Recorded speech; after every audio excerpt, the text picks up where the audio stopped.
অধ্যায় ভালো পারো, স্বাভাবিক। তো তোমার স্ট্র্যাটেজি হবে যে সপ্তাহে যেটা ভালো পারো, যেটা ভালো প্রিপারেশন দিছো, যেটা তুমি কনফিডেন্ট, সেটা দিয়ে শুরু করা। অবশ্যই কঠিন কিছু দিয়ে শুরু করা না, তাহলে পরীক্ষা একদম একদম খারাপ হবে। তো যেটা তুমি পরীক্ষায় ভালো পারো সেটা দিয়ে কি করবা, শুরু করবা। এটা হচ্ছে ফার্স্ট কাজ। সেকেন্ড হচ্ছে টাইম ম্যানেজমেন্ট। এটা তো জাইহার রুল যে টাইম ম্যানেজমেন্ট হচ্ছে একটা স্কিল। একটা স্কিল একদিনে কখনো হয় না। একটা স্কিল অর্জন করতে তোমার ডে বাই ডে সময় লাগে। এখন এটা কিভাবে করতে পারো? একটা ম্যাথ আগে করতে তোমার 10 মিনিট লাগতো, এখন আমি আমার ক্লাসে কিন্তু মেইন ফোকাসই থাকবে এই ম্যাথটা কত কম সময় করা যায়। আগের রুল দিয়ে কি কম সময় করা যায়, নাকি নতুন কোনো রুল শিখবো? কিছু কিছু ম্যাথের ক্ষেত্রে বলবো আগে জিনিসই জাস্ট এভাবে একটু ক্যালকুলেশন করো, এই চেঞ্জগুলো করো। আর কিছু কিছু ম্যাথের ক্ষেত্রে বলবো এই রুল বাদ, নতুন কোনো রুল শিখি সব। নতুন একটা রুল দেখাবো, সেটা দিয়ে হয়তো আগে ম্যাথটা 10 মিনিট লাগবে না 1 মিনিট লাগবে। তাহলে কিছু কিছু ম্যাথ নতুন রুল শিখবো, কিছু কিছু ম্যাথ আগের রুলই আমি ফলো করব। ওকে, এটা 2 নাম্বার। থার্ড হইছে বাসায় প্র্যাকটিসের কোনো বিকল্প নেই। একটা ম্যাথ তুমি একবার প্র্যাকটিস করো, তোমার যে সময় লাগবে, তুমি 3 নাম্বার বার প্র্যাকটিস করো, তোমার কি বেশি সময় লাগবে না? অবশ্যই কম। তো এজন্যই বলি একটা ক্লাস করার আগে সেটা বাসা থেকে একটু ধারণা নিয়ে আসো, প্রশ্ন ব্যাংকটা একটু পড়ে আসো। কারণ আমি যখন একটা ম্যাথ তোমাকে দিব, তুমি ম্যাথটা দেখা বুঝবা, আচ্ছা ভাইয়া তো ওই ম্যাথটা দিছে, আসলে তোমার প্রশ্ন দেখে বুঝবা এটা তো কোশ্চেন ব্যাংকে দেখছি, ও আচ্ছা ভাইয়া একটু তো মনে হয় চেঞ্জ করছে। আর তুমি যদি নাই পড়ে আসো, তুমি তো বুঝবাই না। তোমার হয়তো বুঝতে লাগবে আচ্ছা এটা সরলরেখার কোন চ্যাপ্টারটা দিকে দিছে, 3.1 না 3.5, এগুলা ভাবতে থাকবা। আর তুমি যদি ওই মিনিমাম প্রিপারেশন নিয়ে আসো, তুমি জানবা এই প্রশ্নটা এটা, হয়তোবা তুমি সেটা পারো, হয়তোবা পারো না। যদি পারো তাহলে আমি বলবো তুমি পড়া শুরু করো।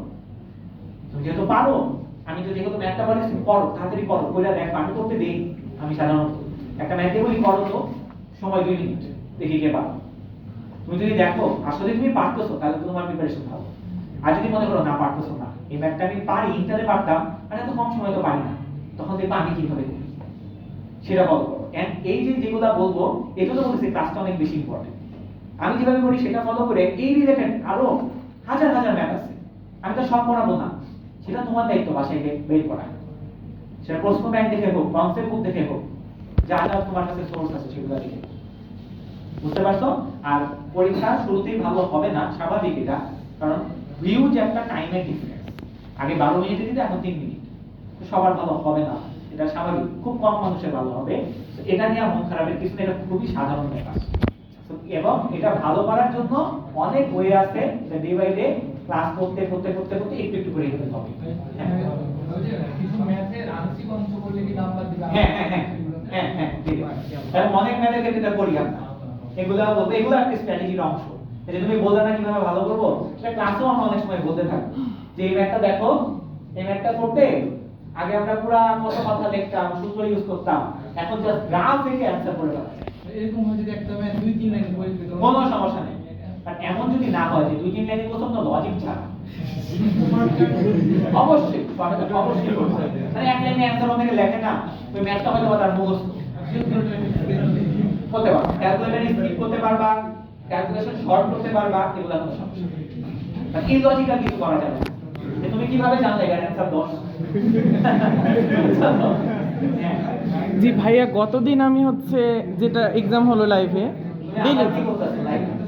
না লাইভ করছি না, ভিডিও করছি আমি। গতদিন যেটা হচ্ছে এক্সাম হলো, ওইটাতে আমাকে পার্শিয়াল মার্ক খুবই কম দিয়েছে, 10-এ 2 দিয়েছে। তোমার কাজ ওটা ছিল, তুমি পার্শিয়াল যে কাজটা করছো সেটার ভ্যালু 2 মার্কসেরই ছিল। মানে পার্শিয়ালের তো কাহিনী আছে, তুমি একটা ম্যাথ করলা, কথা শোনো, একটা ম্যাথ করলা, একটা ম্যাথে তোমার অনেকগুলো স্টেপ আছে, অনেকগুলো কাজ করতে হইতেছে, তাই না? একটা জায়গায় যোগ করতে হইতেছে, একটা জায়গায় মিডল টার্ম করতে হইতেছে। তো তুমি যে কাজটা করলা, তুমি ভাবতেছো পার্শিয়াল করছি, অনেক কিছু করছি, আর ওই পার্শিয়ালটা তোমার হোল ম্যাথে অনেক বেশি ভ্যালু ক্রিয়েট করে না, 2 মার্কসের ভ্যালু ক্রিয়েট করে, তাই 2 পাইছো।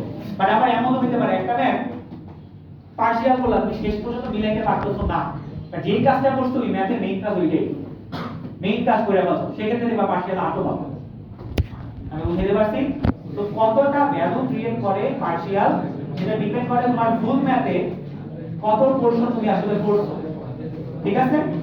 হ্যাঁ ভাইয়া, মানে অনুশীলনীর মেন বই, মানে বিশেষ করে হচ্ছে এমসিকিউ কি প্র্যাকটিস করার কোনো গুরুত্ব আছে অনুশীলনী? অনুশীলনীর এমসিকিউ হ্যাঁ করতে পারো, সমস্যা নেই। ইনিশিয়ালি করতে পারো, লাস্টে গিয়ে আমি বলবো না করো। ইনিশিয়ালি এখন শুরু হিসেবে করতে পারো, এখন শুরু হিসেবে ভালো। এখন শুরু হিসেবে যে বললাম 60 মিনিটে 60টা পুরা এটা শুরু করো। এটা তোমার অ্যাট লিস্ট বেসিক গুলো কভার করে ফেলবে। একটা রিভিশনের জন্য শুরুতে এগুলো করতে পারো, তো পরে গিয়ে তো তুমি প্রশ্ন ব্যাংক এগুলোই করবা বা প্র্যাকটিস এক্সাম এগুলোই করবা। যে আমাদের যে লাইভ এক্সামগুলো হয় সেখানে 15টা এমসিকিউ দাগার জন্য 9 মিনিট দেয়া হয়, তো 9 মিনিটে কিভাবে 15টা এমসিকিউ? একজনকে সর্বোচ্চ 90 মিনিট দেওয়া বেশি দেওয়া হয়। আচ্ছা না, তুমি কি বলছো 15 মিনিটে? 9 মিনিটে 15টা এমসিকিউ দাগাতে হয়, যেমন গতদিন আমি 14টা দাগিয়েছি, 14টাই ঠিক হয়েছে। বলছিলাম মিনিটে 60 মিনিটে 100টা লাগাইতে হবে। আচ্ছা, আর এটা কিভাবে করতে হবে এটা নিয়ে কথা বলা হয়েছে, তুমি দেখে আসতে হবে না, অনেকগুলো অ্যান্সার করতে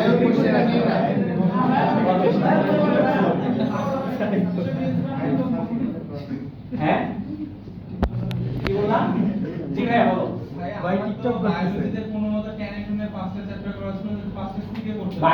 বায়োলজি হ্যাঁ অনেকেরই আছে এরকম। হ্যাঁ, তাহলে ভাই এখন আমার বায়োলজি প্রিপারেশন নিলে বেশি ইজি হবে নাকি আমি যদি ইংলিশ প্রিপারেশন নিয়ে ডিউ এর জন্য তাহলে বেশি ইজি হবে? আমার বায়োলজি পড়ার ইচ্ছা নাই, তাই মাইক্রোবায়োলজি তারপরে ইন্টিগ্রেটেড তাহলে নাও নিতে পারো। তাহলে ইংলিশ পড়লে ইজি হবে কি? মানে এখন কথা আমি তো জানি না তোমার ইংলিশ বাংলা বেসিক কেমন। ইংলিশ মোটামুটি আর কি বেসিক বলতে গ্রামার পার্টগুলো বুঝে গেছো, তাহলে নাও সমস্যা নেই। কারণ বায়োলজি তুমি মাত্র 5টা অধ্যায় করতে, বাকি চ্যাপ্টারে তোমার কোনো ধারণাই নেই, তাহলে তুমি অনেক পিছিয়ে আছো। বুঝতে পারছো? বাট ইংলিশে বেসিক গ্রামারের তো ধারণা আছে, ইংলিশে তুমি আগে নিতে পারো।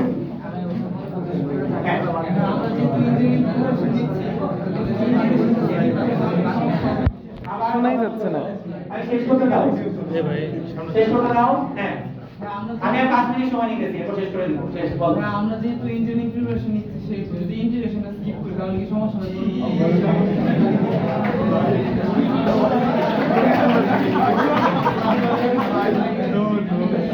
এটা ভালো ডিসিশন।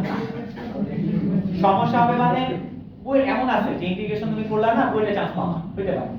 কারণ ইন্টিগ্রেশন কয়টা আসবে? দুইটা, একটা বা দুইটা আসবে, ওইটা নামের বাকিগুলো পারলাম। কিন্তু কিছু প্রবলেমে পড়বা। টু বি অনেস্ট, ইউনিভার্সিটির ফার্স্ট ইয়ারে আমাদের পুরা কথা শোনো, ইউনিভার্সিটি যে কোনো ইউনিভার্সিটি পড়ো না কেন, তুমি যদি সায়েন্স রিলেটেড যে কোনো সাবজেক্টে পড়ো, ফার্স্ট ইয়ারে বেসিক ম্যাথ করতে হয়। এখন বেসিক ম্যাথ আসলে ডিফারেন্সিয়েশন ইন্টিগ্রেশন কে বোঝানো হয়, এবং তুমি যদি বইতে চান্স পাও বা ইঞ্জিনিয়ারিং ইউনিভার্সিটিতে চান্স পাও, তো স্যার ধরে নেবে তুমি তো ভালো স্টুডেন্ট, তুমি তো ইন্টিগ্রেশনের বস। আর শুরুই করবে তুমি যেখানে ইন্টিগ্রেশন শেষ করছো, তুমি অ্যাডমিশনে যা পড়ছো তাও তার থেকেও আপডেট করে তা শুরু করবে। তো তুমি করে দাঁড়ায় থাকবে, তুমি এই যাত্রায় বাঁচবা, ওই যাত্রায় মারা খাবা। এটা ভালো জিনিস না।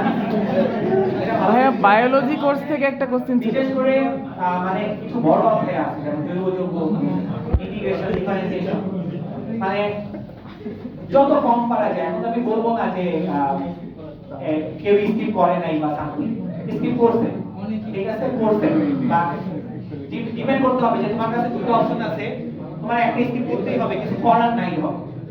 তো তোমার দেখবে দুইটার মধ্যে কোনটা বেশি ভ্যালু ক্রিয়েট করে। যেমন মনে করো তোমার হাতে দুটো অপশন, একটা আছে ইন্টিগ্রেশন আর একটা হলো ত্রিকোণমিতি। কথার কথা বললাম, তো ত্রিকোণমিতির ম্যাথগুলা, ইন্টিগ্রেশনের ম্যাথগুলা, ত্রিকোণমিতির ম্যাথগুলা একটু মুখস্থ চাইবে, ইন্টিগ্রেশনের ম্যাথগুলা প্র্যাকটিস চাইবে, তাই না? তোমার ভবিষ্যতে ইন্টিগ্রেশন তোমার ভ্যালু ক্রিয়েট করবে, ত্রিকোণমিতি অত ভ্যালু ক্রিয়েট করবে না। আর ত্রিকোণমিতি মেইন সব সূত্রের উপরই প্রতিষ্ঠিত, তুমি সূত্র জানলে মোটে না। হয়তো তোমার ভবিষ্যতে সূত্র কাজে লাগবে, কোনো একটা হুবহু প্রসেস হয়তো বা কাজে লাগবে না, হয়তো বা বেশিরভাগই লাগে না আমার দেখা।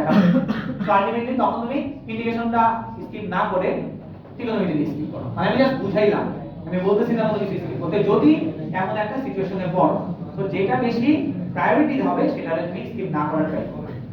ফার্স্ট অফ অল স্কিপ তো কোনো কিছুই করা না করার ট্রাই করো। অ্যাডমিশনে স্কিপ করা উচিত না।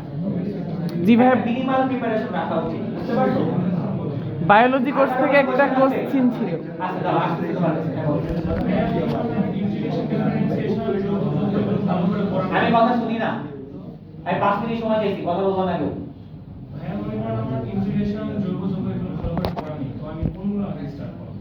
তুমি যেই আমরা যেই ক্লাসে চলবো সেটার সাথে থাকবা, প্লাস তুমি এক্সট্রা টাইম বের করবা প্রতিদিন। এটা সবার হবে, এটা সবার জন্য প্রযোজ্য। ও যে একটা ভালো কথা বলছে, ওর ইন্টিগ্রেশন যোগজীকরণ ধরো এগুলো ভালো করে পড়া, মানে এই কয়েকটা অধ্যায় ওর ভালো করে পড়া নাই, জৈব যৌগ বা সামথিং, কিন্তু এগুলা তো এত বড় অধ্যায়, লাস্টে কি এক সপ্তাহে এগুলো শেষ হবে। তো এই ক্ষেত্রে আমারও হয়েছিল, আমারও জৈব যৌগ ফার্স্টে খুব ভালো করে শেষ করা ছিল।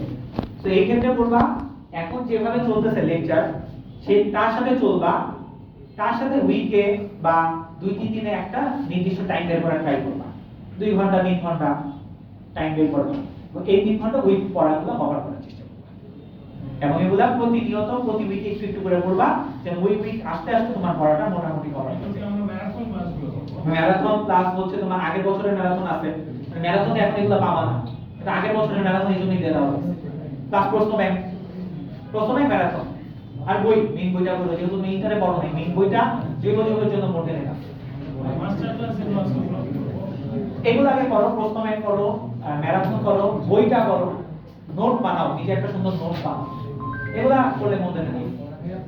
উদ্ভাসিক বইগুলো অনেক সময় শর্টকাট ইউজ করা হয়, এগুলো তো আমরা বুঝতে পারি না, তো এর জন্য কি এক্সট্রা কোনো ক্লাস না হবে আমাদের জন্য ইউজ করা না, এখানে যখন তুমি একটা ক্লাস করবা, তুমি মনে করো ম্যারাথনের কিছু জিনিস দেখলাম, আমার ক্লাস করবা, তখন আমরা বলে দিই যে এই ম্যাথটা এইভাবে করা যায়। তুমি হয়তো ভাই ক্লাস না করার আগে যেহেতু এই ম্যাথগুলো করো নাই, তো তুমি শর্টকাট আসলে শিখো নাই এখন, তো আমরা তো শিখাবো, আমরা সবাই মোটামুটি আমরা সবই কভার করব। শর্টকাট বলতে একটা মেথড হয়তো বা সেটা, সেই মেথডটা তুমি হয়তো আগে শিখো নাই, তো এই জন্যই তো ক্লাস শিখাবো, বুঝতে পারছো? এখানে একটা কোশ্চেন, টোটাল স্টেপ কয়টা হবে এই কোর্সে? কি স্টেপ বলতে দিচ্ছি? রুটিন স্টেপ কোন আছে না, এরকম স্টেপ কয়টা হবে টোটাল? আচ্ছা, এখানে কয় সপ্তাহ দেওয়া আছে দেখো তো। 11 অক্টোবর পর্যন্ত 4 সপ্তাহ টোটাল। এরকম হয়, ম্যাথের ক্লাস টোটাল 13টা, ম্যাথের থেকে ফিজিক্সের মধ্যে একটা ক্লাস কম, কেমিস্ট্রির মধ্যে আরেকটা ক্লাস কম সম্ভবত। সব মিলায় যদি চিন্তা করি, লাস্টে আবার ইংলিশ হবে, সব মিলায় চিন্তা করলে 13 থেকে 14 সপ্তাহের মধ্যে, 13 সপ্তাহের মধ্যে ক্লাস শেষ হবে। 13 সপ্তাহ মানে মোরাল লেখ একটু বেশি কম দিতে পারে, বা একটা আইডিয়া দিলাম 13 সপ্তাহের মধ্যে, 12 থেকে 13 সপ্তাহে। আপনার কোশ্চেন শেষ না, আমার জি আমি বলছিলাম যে আমি যদি হচ্ছে ভার্সিটিতে বায়োলজি না দাগাই সেক্ষেত্রে কয়টা সিট বাদ যাবে বা কি সমস্যা হবে? কয়েকটা সাবজেক্ট, বায়োলজি যদি না দাগি বাংলা বা ইংলিশ, বায়োলজি রিলেটেড যত সাবজেক্ট আছে, এরকম সাবজেক্ট কয়টা আর হচ্ছে সিট কয়টা? এইটা আমার মনে নেই কয়টা, কিন্তু আমি যে কয়টা উদাহরণ দিয়েছি, প্রাণ রসায়ন মানে ওই যে তোমার বায়োকেমিস্ট্রি, ফার্মেসি, দেন ইঞ্জিনিয়ারিং। আরেকটা কোশ্চেন ছিল, জি সিএসসি যে সাবজেক্টটা আছে কম্পিউটার সায়েন্স ইঞ্জিনিয়ারিং, এটা কোন কোন ভার্সিটিতে আছে?